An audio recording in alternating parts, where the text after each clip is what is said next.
जल्दी वार करो या गायब हो जाओ।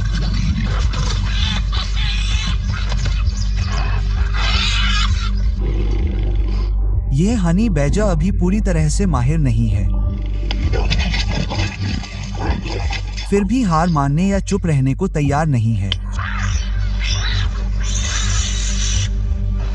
ऐसी लड़ाइयों से अनजान, ये शिकारी के शरीर का अध्ययन करता है और यह समझने की कोशिश करता है कि जीवित रहने के लिए क्या करना होगा। युवा हनी बैजर कच्ची सहजता से चकमा देता है, खतरे को टालने के लिए बस इतना ही अपना वजन बदलता है। लेकिन सहजता की एक सीमा होती है। पूंछ को तेजी से खींचने से वह बच नहीं पाता। गर्दन पर कसी हुई पकड़ उसे याद दिलाती है कि वास्तव में जीवित रहना कितना नाजुक है, लेकिन यह उसे याद दिलाती है कि इस दर्द को सहने वाला वह अकेला नहीं है। एक अनुभवी संरक्षक की तरह एक शक्ति आती है। मां खतरे के पैटर्न को समझने के लिए बस इतनी देर रुकती है, फिर गुस्से से लड़ाई में उतर जाती है। लेकिन तेंदुआ प्रतिक्रिया करता है और अपनी पकड़ बदलकर नए शिकारी की गर्दन पर ले लेता है।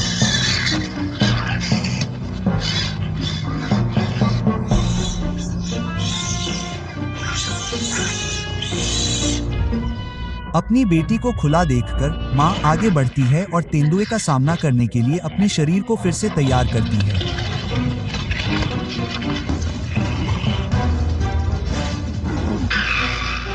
प्रभुत्व के लिए बनाई ये प्राणी अब डर से भी पुरानी रणनीति से घिरा हुआ है।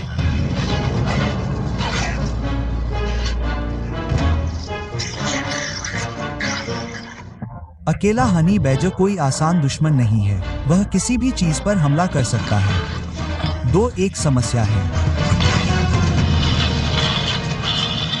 तेंदुए ने युवा बिज्जू को थका हुआ नीचे गिरा दिया, फिर भी दूसरा धारीदार रूप प्रचंड संकल्प के साथ हमला करता है।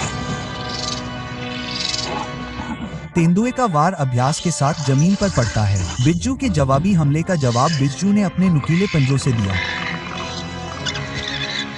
रोल बदल जाते हैं। तेंदुए पर अब थकान का बोझ है।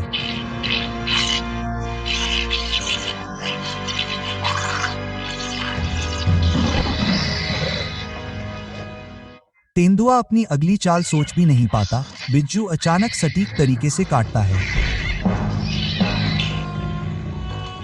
दोनों फिर से तेंदुए को घेरने के लिए अपनी स्थिति बदलते हैं। समन्वय उनकी ताकत बन जाता है। यह एक शांत अनुस्मारक है कि एकता सबसे तेज शिकारी को भी घेर सकती है। फिर भी यह तेंदुए को चिढ़ाता है।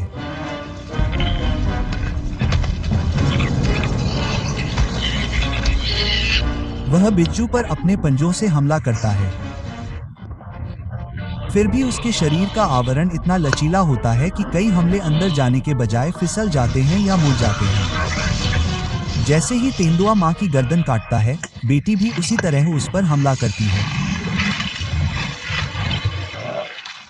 बर्गों को तेंदुए का सामना करने का कारण है। उनके पीछे कुछ ऐसा है जिसे वे खोना बर्दाश्त नहीं कर सकते। लेकिन एक बार शिकारी पीछे हट जाता है तो वे लड़ाई को लंबा नहीं खींचना चाहते।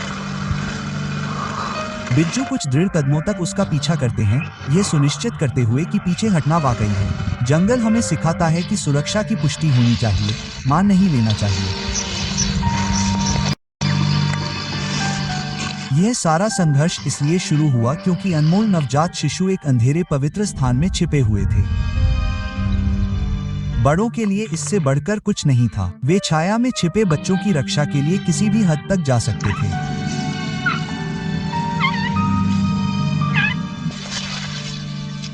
मां गुफा में घुस जाती है और केवल एक गाड़ी ले जा सकती है।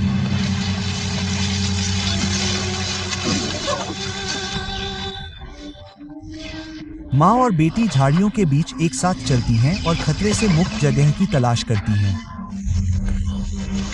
हर कदम एक शांत समझौता है। जब सुरक्षा खतरे में होती है तो जंगल एक नई शरण की तलाश करता है। फिर भी तेंदुआ फिर से घुस आता है।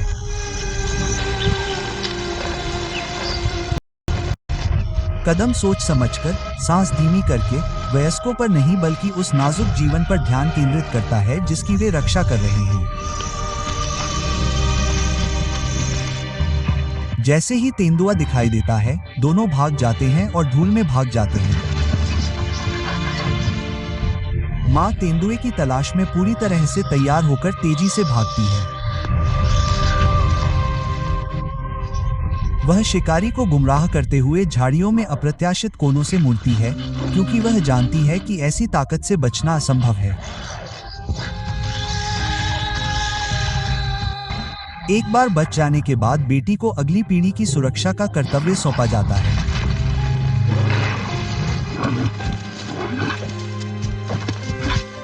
माँ को जल्दी से दूसरा ठिकाना ढूंढना है, इसलिए बेटी तेंदुए का ध्यान भटका देती है। नवजात शिशु इस अव्यवस्था को बर्दाश्त नहीं कर सकता।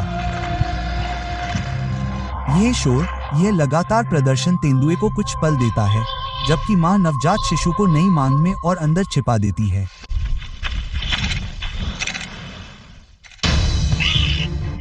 बेटी एक बार फिर हस्तक्षेप करती है, जिससे शिकारी को हिचकिचाहट होती है। जब रास्ता सुरक्षित हो जाता है, तभी छोटा बिच्छू भी मांग में घुसता है।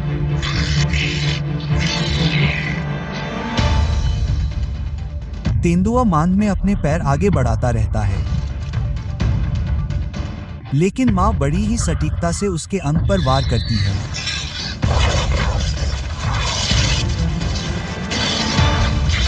बिच्छू संघर्ष के बजाय सुरक्षा को प्राथमिकता देता है और लड़ाई के बजाय अपने पीछे मौजूद लोगों पर ध्यान केंद्रित करता है। तेंदुए के संकरे प्रवेश द्वार पर पहुंचने के प्रयास व्यर्थ साबित होते हैं। तेंदुआ कुछ देर इंतजार करता है, उसे एक नर्म भोजन मिलने की उम्मीद होती है, लेकिन अंततः वह प्रयास छोड़कर वापस चला जाता है।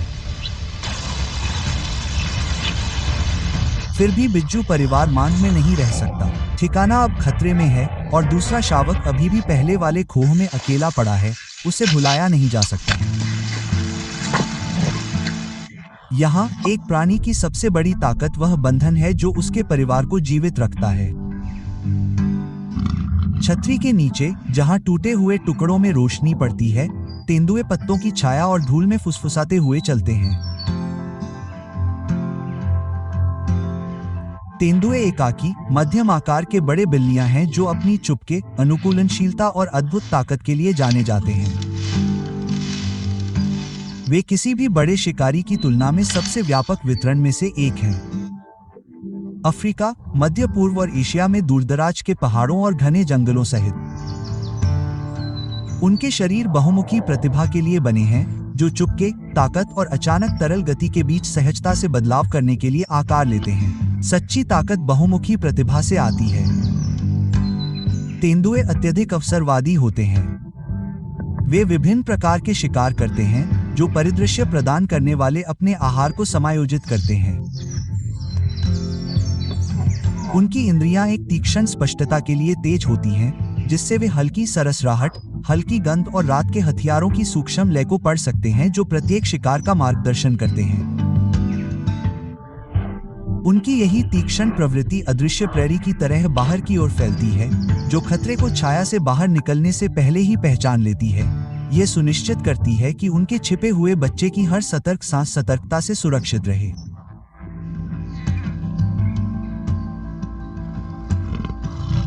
मादा इस क्षेत्र में धीरे धीरे चलती है, उसकी गति नापी तुली होती है, उसकी इंद्रियां सूक्ष्म रूप से नियंत्रित होती हैं। मातृत्व की सतर्कता हर निर्णय को तेज करती है। माँ जानती है कि गोपनीयता जीवन का पहला पाठ है। उसकी गश्त गुफा के चारों ओर होती है, गंध के निशानों पर जानकारी इकट्ठा करती है, गड़बड़ी को सुनती है, घुसपैठ के लिए हवा का परीक्षण करती है। मातृत्व स्थिरता की मांग करता है और स्थिरता में शक्ति होती है। तेंदुआ अपने क्षेत्र की रूपरेखा को लगभग विरासत में मिली निश्चितता के साथ जानता है। इलाके के हर मोड़ को पढ़ता है, जैसे कि भूमि स्वयं तेंदुए की स्मृति, जो सहज ज्ञान, शक्ति और लंबे अभ्यास से बनता है। तेंदुआ एक पेड़ को उसी तरह पढ़ता है जैसे दूसरे खुले मैदान को पढ़ते हैं, एक नजर में छाल, कोण और ऊंचाई का अंदाजा लगाते हैं। हर शाखा में संभावनाएं होती हैं। इन ऊंचे प्लेटफार्मों तेंदुआ धैर्यपूर्वक निश्चितता के साथ अपने क्षेत्र का सर्वेक्षण करता है, ऊंचाई का उपयोग छाया में घुलने और नीचे शिकार की गतिविधियों का निरीक्षण करने के लिए करता है। पेड़ उसकी अपनी फुर्ती का विस्तार बन जाते हैं, जिससे रास्ते बनते हैं जहां गंध के निशान मिट जाते हैं और जहां जंगल शोर से ऊपर एक शांत दुनिया में खुलता है। शाखाओं पर चढ़ा शिकार भोजन से कहीं ज्यादा हो जाता है। यह सुरक्षा बन जाता है। छतरी के ऊपर भोजन जमा करके तेंदुआ शिकारियों के लगातार दबाव से बच जाता है और अपनी ऊर्जा बचाता है, जो अन्यथा अनावश्यक संघर्ष में खर्च होती।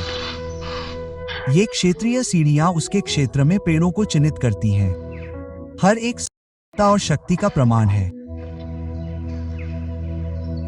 इस साझेदारी में पेड़ कुछ हासिल नहीं करता है और फिर भी हर चीज देता है, जिससे तेंदुए को बिना देखे रहने, बिना किसी बाधा के भोजन करने और जहां अन्य शिकारी नहीं रह सकते, वहां पनपने की अनुमति मिलती है। तेंदुए में ताकत, फुर्ती और सटीकता का एक अनूठा संयोजन होता है जो उन्हें अन्य बड़े बिल्लियों से अलग करता है। वे अपने शरीर के वजन से कई गुना अधिक शिकार को पेड़ों पर ले जा सकते हैं, जो कि कोई अन्य बड़ा शिकारी नहीं कर सकता। उनका छलावरण उन्हें चलती हुई छाया में बदल देता है, जिससे वे अपने विरोधियों को अपनी उपस्थिति का एहसास होने से पहले ही घास, चट्टान, पेड़ या जंगल में गायब हो जाते हैं। दूसरे शिकारी जो तेजी या डराने धमकाने पर भरोसा करते हैं, उनके उलट तेंदुए की ताकत अदृश्य होने में होती है। वह छिपकर भी सटीक वार करता है। जहां कई शिकारी शोर और दिखावे से इलाके पर कब्जा करते हैं, वहीं तेंदुआ खामोशी से राज करता है, अपने फर को इधर उधर घुमाकर और धीमी आवाज में अपने इलाके पर राज करता है। अंधेरे में उसकी ताकत असीम लगती है, लेकिन इस महारत की भी अपनी सीमाएं होती हैं। हर प्राणी, चाहे वह कितना भी कुशल क्यों न हो, ऐसे समय का सामना करता है जब शूरवीर के सामने सहज ज्ञान से बड़ी चुनौतियां आती हैं, और जब ताकत की